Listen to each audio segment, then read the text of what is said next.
Hello guys, welcome है आपका एक बार फिर से मेरे YouTube channel UP to UK में। और उम्मीद करता हूँ आप लोग सब अच्छे होंगे। और जिन जो मेरे चैनल पे फर्स्ट टाइम आए हैं मैं उनको बता दूं, मेरा नाम विवेक मसीह है और ये मेरी वाइफ है लॉरिना। हेलो।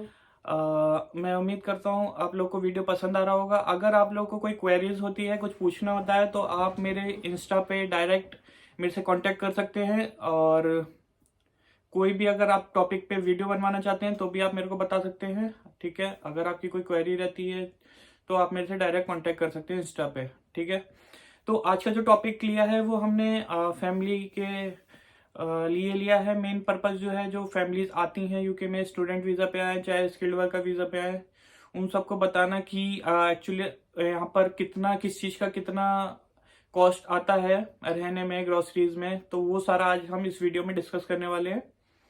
तो चलिए गाइस, आज का वीडियो स्टार्ट करते हैं। तो सबसे पहले बात कर लेते हैं हम अकोमोडेशन की। ठीक है, जो सबसे ज्यादा प्रॉब्लम चल रही है इस टाइम यूके में वो है अकोमोडेशन की। बिल्कुल भी अकोमोडेशन नहीं है पूरे यूके में, बहुत ज्यादा बुरा हाल है। तो जो भी प्लान कर रहे हैं यूके आने का, चाहे वो किसी भी वीजा पे हो, प्लीज प्लीज आप अपने अकोमोडेशन का बहुत अच्छे से इंतजाम कर लें, पहले से ही प्रॉपर देख लें आप। उसके बाद ही यूके का प्लान करें, क्योंकि यहाँ पर इतनी ज़्यादा प्रॉब्लम हो रही है अकोमोडेशन की, मैं आपको बता नहीं सकता हूँ। अगर आप लोग के किसी का भी कोई जानने वाला यूके में रहता है तो वो आप उनसे पूछ सकते हैं। यूके में एक तो एक्सपेंसिव बहुत हो गया है क्योंकि अकोमोडेशन मिल नहीं रही है, और जो मिल रही है वो बहुत ज़्यादा एक्सपेंसिव हो गई है, तो उस चीज़ का बहुत ज़्यादा ध्यान रखिए।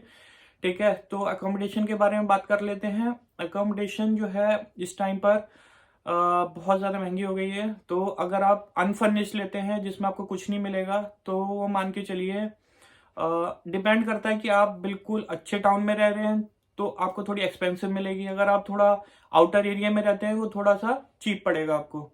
तो मेरा सजेशन सबको यही है कि आप थोड़ा आउटर में रहें। ठीक है, तो आपके लिए थोड़ा चीप पड़ेगा। अगर आप बिल्कुल सिटी सेंटर के पास में रहते हैं या किसी यूनिवर्सिटी के पास में रहते हैं तो वो बहुत एक्सपेंसिव पड़ती है। तो उसका एक रफली आइडिया दे देता हूँ मैं आपको। वो 900 से लेकर 1200 तक आपको पाउंड, ये मैं पाउंड की बात कर रहा हूँ, जितनी भी मैं आपको पैसे बताऊंगा सब पाउंड में रहेगा। ठीक है, तो 900 से लेकर 1200 पाउंड तक अप्रोक्स बैठ रहा है इसका। 900 से 1200 ये ऐसे है कि आप 1 बेड फ्लैट लेते हैं या 2 बेड फ्लैट लेते हैं, ये उस पर डिपेंड करेगा।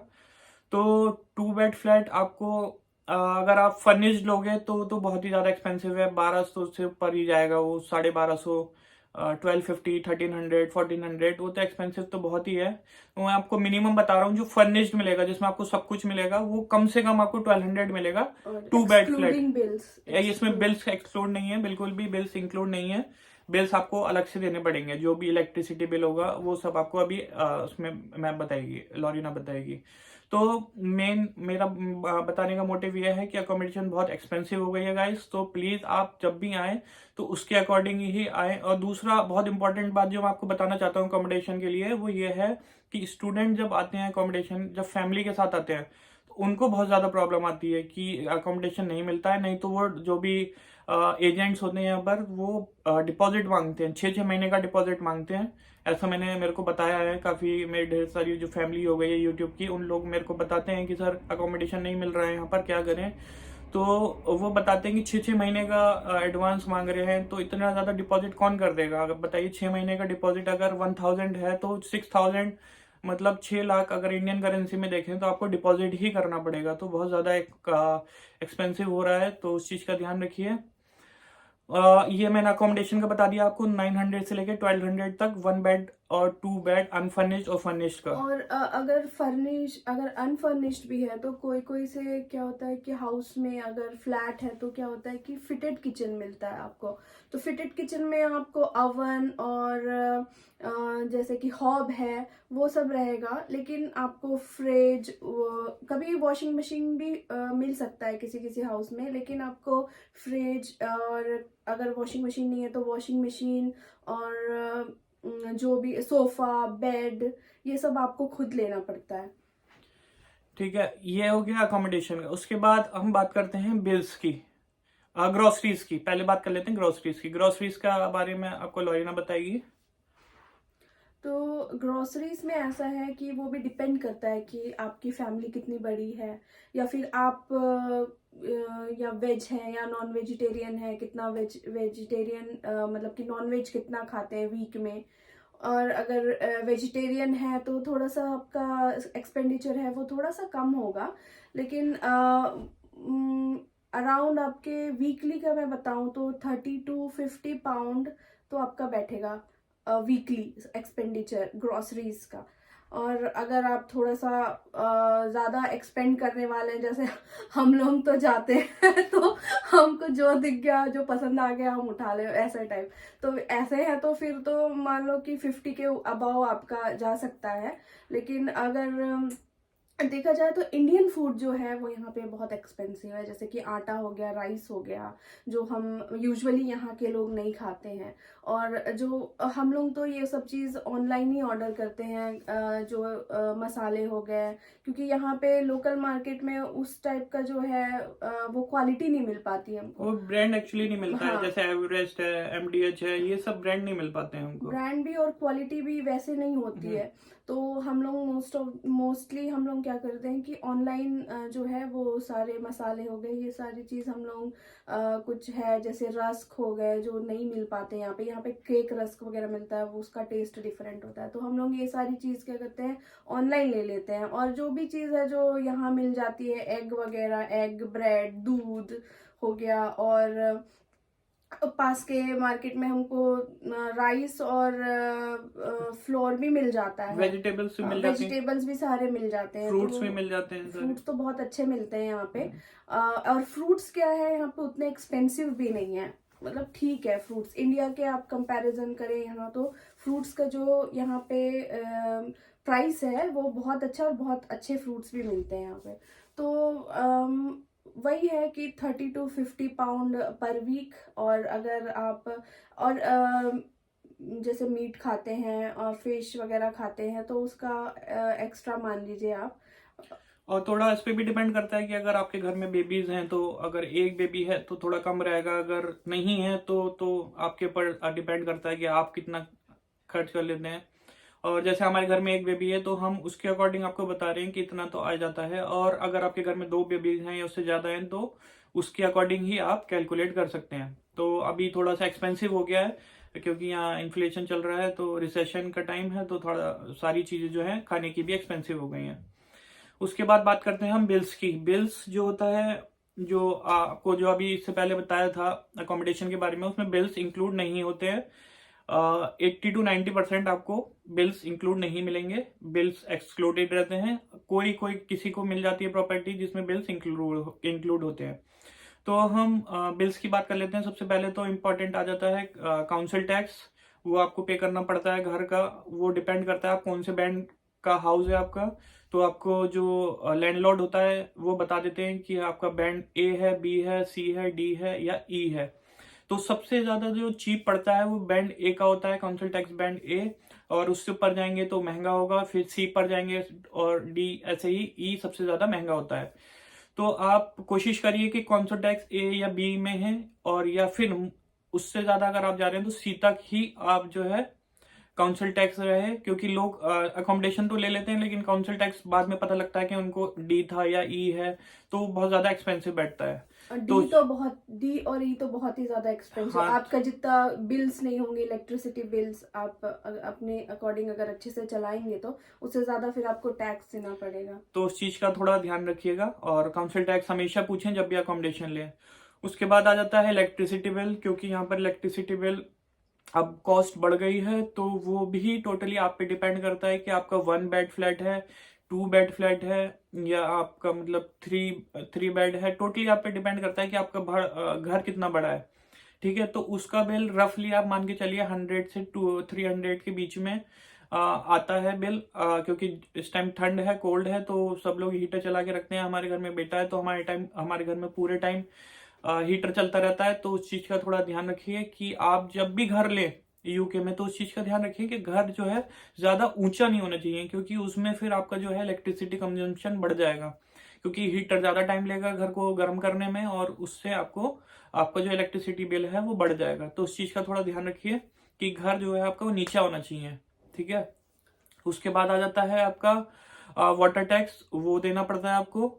वो भी बिल्स में इंक्लूडेड नहीं होता है। कोई कोई होते हैं जो वाटर टैक्स जो है वो इंक्लूड कर देते हैं, लेकिन मोस्टली नहीं होता है। ठीक है, उसके बाद आ जाता है आपका ब्रॉडबैंड का। वो टोटली आप पे डिपेंड करता है, अगर आप ब्रॉडबैंड लगाना चाहते हैं नहीं लगाना चाहते। लेकिन अगर आप यहाँ पर आए तो आपको ज़रूरत तो पड़ेगी, तो ब्रॉडबैंड का भी आप जोड़ के चलिए। वो अलग अलग प्लान्स हैं, तो वो तो ज़्यादा इतना चीप नहीं, मतलब ज़्यादा इतना एक्सपेंसिव नहीं है, चीप ही है।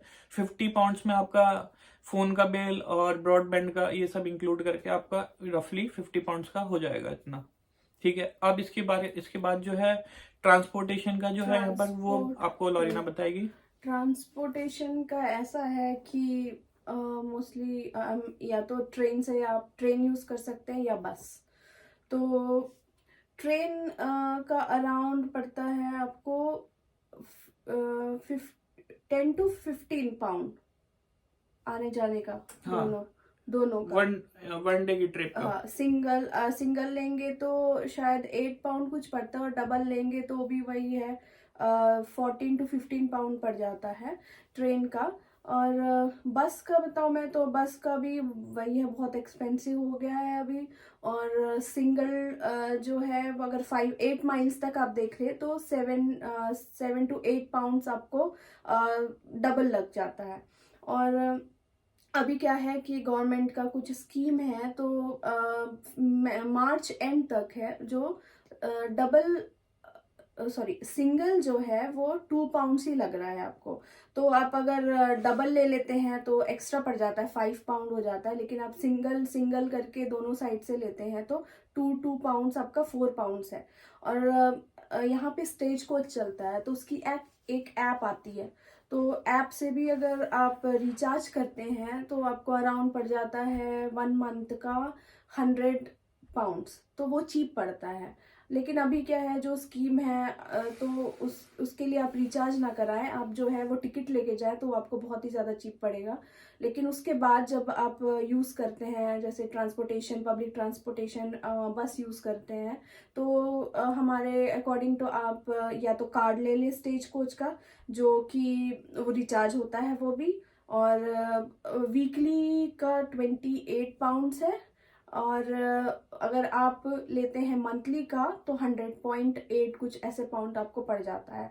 तो ये क्या होता है, ये जो है ना वो चीप रहता है। लेकिन जो आप डेली का टिकट लेके जाते हो वो थोड़ा सा आपको एक्सपेंसिव पड़ जाएगा। ये जो बता रहे हैं हम, सारा जो जितना भी कॉस्टिंग बता रहे हैं, ये आपको कैंट जो काउंटी है यहाँ पर उसके बता रहे हैं, क्योंकि ये काफ़ी एक्सपेंसिव मानी जाती है यहाँ पर। तो अगर आप दूसरी साइड में जाएंगे, तो दूसरी काउंटी में जाएंगे तो आपको थोड़ा सा रेट का डिफरेंस मिलेगा। लेकिन रफली आपको अगर आइडिया लगाया जाए ट्रांसपोर्टेशन का, तो 90 to 120 पाउंड के बीच में मंथली आपका इतना एक्सपेंस आ जाएगा। ठीक है, तो उस चीज़ का भी ध्यान रखें कि आप जब भी कहीं भी अकोमोडेशन लें तो वहाँ पे देख लें कि अकोमोडेशन के आपका मतलब घर वहाँ से कितनी दूर है, जहाँ पे भी ट्रांसपोर्टेशन आपको नियरेस्ट कौन सी है, बस है या आपका ट्रेन है, तो उस चीज का थोड़ा ध्यान रखिएगा। और हो सके तो आपके जो भी है वर्क प्लेस से या फिर आपका जो भी जो यूनिवर्सिटी है, कोशिश करिए कि आसपास रहे, क्योंकि कोई मतलब नहीं है कि आप इतना एक्सपेंड कर रहे हैं ट्रांसपोर्टेशन में भी और जा रहे हैं आ रहे हैं, साथ में आपका ग्रोसरी का खर्चा है, फिर घर का खर्चा है। तो जितना हो सके वो आप देखिए कि आपको वर्क प्लेस के पास या फिर यूनिवर्सिटी के पास ही घर मिल जाए। और सबसे इम्पोर्टेंट है आपका टाइम बचेगा।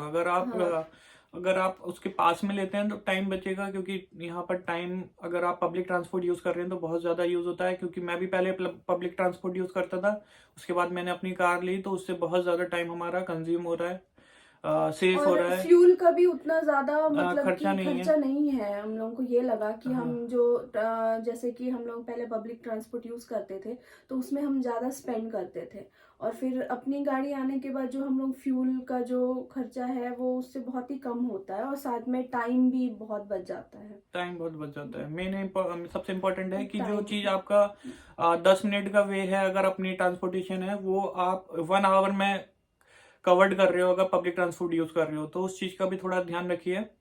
और मैं उम्मीद करता हूँ गाइस ये वीडियो आप लोगों को पसंद आएगा और आपके लिए हेल्पफुल रहेगा। अगर आपको ये वीडियो पसंद आएगा तो प्लीज़ लाइक कीजिएगा, चैनल को सब्सक्राइब कीजिएगा और अपने फ्रेंड्स के साथ शेयर कीजिएगा।